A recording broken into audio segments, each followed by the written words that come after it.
penolong pengarah pegawai-pegawai SIC Plus, penolong pegawai DPPD Nazir Kanan dari Jemaah Nazir Negeri Pahang, Cik Rizwan, peserta-peserta seminar perkongsian amalan terbaik Anugerah Guru Inovatif Negeri Pahang tahun 2023, serta hadirin dan juga penonton sama ada yang berada di auditorium maupun pelayar-pelayar maya di saluran YouTube sekalian.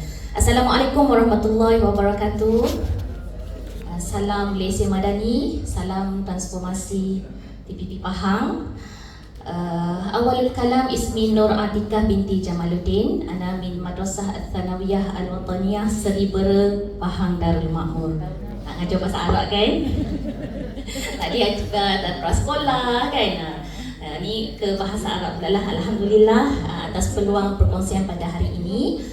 Saya merupakan guru bahasa Arab di SMK Seribera. Jadi inovasi yang akan saya kongsikan pada hari ini dinamakan sebagai Kuning Putih Al-Jumlah. Al-Jumlah itu bermaksud ayat.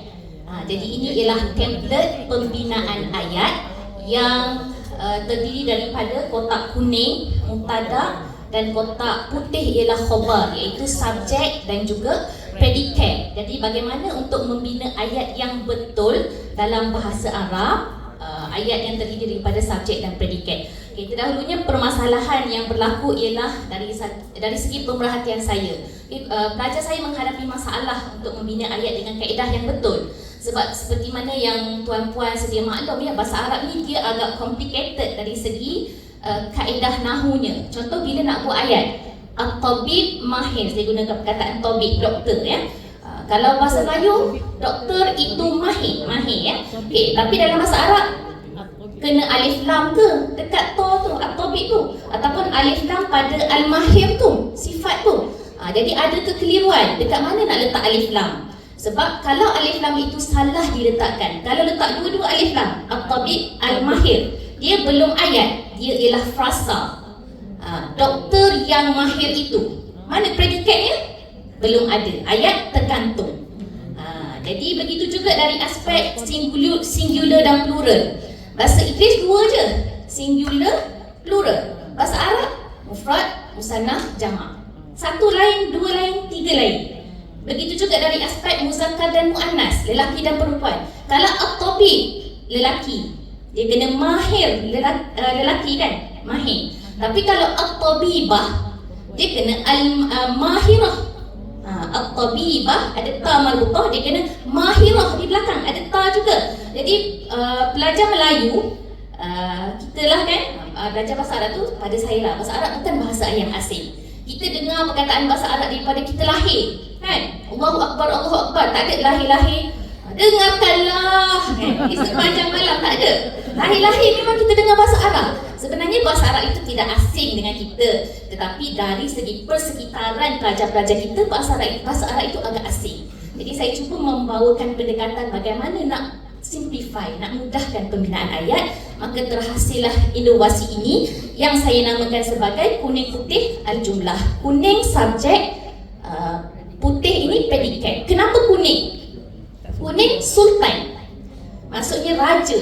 Apa yang boleh diletakkan sebagai subjek? Hanya raja dalam golongan kata, iaitu kata nama. Okey, kata kerja tak boleh letak sini. Jadi salah ayat tu, dia tak jadi subjek predikat. Sebab subjek dalam bahasa Arab hanya, bahasa Melayu pun kan, bahasa Melayu pun kata nama sahaja kan. Kemudian predikat putih. Kenapa putih? Putih lebih universal.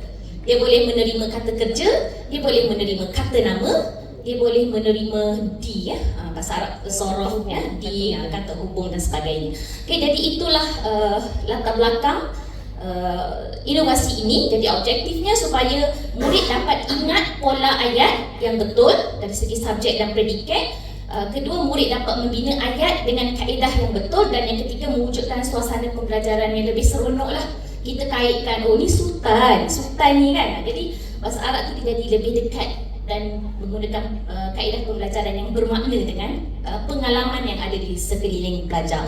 Okay, sasaran saya murid sekolah menengah, murid menengah rendah, menengah atas, tapi juga untuk orang yang belajar bahasa Arab secara umum lah. Sebab masalah alif lam dekat mana ni juga berlaku kepada Kadang-kadang cikgu pun tersilap. Saya pun kadang-kadang bila nak buat ayat kita buat je Al-Tabiq Al-Mahir. Bila cek balik, tak boleh. Alif lam yang kedua tu tak boleh ada ya.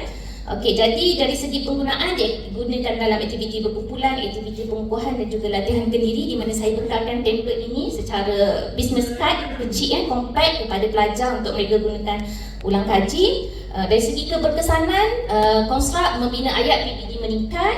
Soal selidik, saya jalankan soal selidik, motivasi lebih meningkatlah dalam kalangan murid-murid, dan pemerhatian saya mereka lebih seronok. Lebih seronok lah. Dia suka sebut bijan. Bijan tu apa? Bijan dekat sini.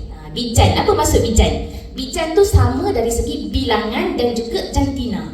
Jadi bila kita nak buat ayat dekat sini, okey, saya template ini terbahagi kepada putih dan kuning subjek, ni predikat. Ini ialah kaedah apa yang boleh ada pada mubtada. Okey, is sultan. Jadi dia ingat, kuning is sultan.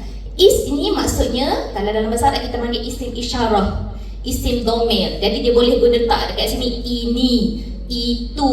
Dia boleh letak dia, mereka. Kemudian SUL ni, S tu merujuk kepada isim. Isim nak diletakkan sebagai mubtada mesti ubah alif lam. Kalau tak ada alif lam, dia belum lagi menjadi mubtada.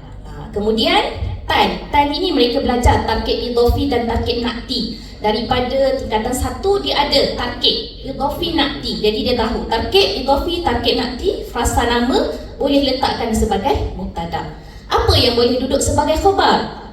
Fi ni fi'il, S ni tadi isim kan? Tapi isim nak duduk sebagai khabar, sebagai predikat mesti kosong daripada alif lam, baru dia jadi predikat yang betul. Kalau ada alif lam dia salah. Kemudian sol ni, isim dan fi'il ni dia berkongsi bijan. Apa maksud bijan? Mesti sama dengan mubtada tadi dari segi bilangan dan juga jantina. Jadi keseronokan belajar tu bila belajar buat ayat, semak balik, bijan tak? Dia gunakan perkataan bijan. Jadi bila dia buat ayat, dia semak, oh ustazah ni tak bijan. Kenapa tak sama? Ini bilangannya seorang, yang dekat sini yang sini kena samalah, baru ayat tu jadi betul. Kemudian ID di sini maksudnya mereka boleh gunakan di, kata hubung kan. Bila ada satu at-tabib dekat sini tadi doktor, mahirun. At-tabib yusalli, salat. At-tabib fil masjid, di masjid. Jadi cara tak langsung dia mencampahkan idea. Ada satu, dah letak satu predikat, ayat bagaimana nak buat, dah ada golongan kata yang boleh dijadikan sebagai predikat dalam ayat. Okey, seterusnya Alhamdulillah inovasi ini telah saya sebarluaskan. Yang pertama, selepas pertandingan Anugerah Inovasi Pahang, saya masuk pertandingan UPM Innovation Showcase dan mendapat pengiktirafan emas dalam pertandingan tersebut. Juga saya kongsikan dalam kolokium kajian tindakan peringkat daerah Bera, juga Alhamdulillah telah mendapat penarafan emas. Inovasi ini untuk lebih lanjut lah, saya pun nak promote juga channel YouTube saya. Boleh type lah Atikah Jamaluddin, Ustaz Atikah Jamaluddin. InsyaAllah ada bahan-bahan PDP bahasa Arab dalam channel tersebut. Dan saya juga selalu kongsikan teknik ini dalam perkongsian di sekolah-sekolah. Sebab ada sekolah yang jemput untuk ceramah-ceramah berkaitan bahasa Arab, saya kongsikanlah teknik ini. Contoh kalau SPM, dia ada satu konstruk membina ayat. Jadi walaupun golongan sasaran saya ialah tingkatan 1, 2, 3 menengah rendah, tetapi bila konstruk tingkatan 5 ada juga membina ayat, saya akan selitkanlah. Jadi dia jadi macam satu checking. Nak check ayat tu betul ke tak, pastikan ada. Okey, kalau letak isimnya bijan tak? Jadi di situlah mudah-mudahan inovasi ini memberi manfaat. Jadi di kesempatan ini saya mengucapkan terima kasih kepada pihak JPN, juga pihak PPD Bera, dan Alhamdulillah menerusi perkongsian-perkongsian saya dapat banyak maklumat bagaimana untuk saya kembangkan dan tambah baik inovasi ini. Mungkin akan datang menjadi satu produk, iaitu game, permainan kan. Yang ini template, mungkin akan datang saya akan tambah baik menjadi satu produk permainan bahasa Arab lah, satu produk yang mewujud yang boleh digunakan di dalam kelas. Terima kasih sekali lagi kepada semua, mohon maaf.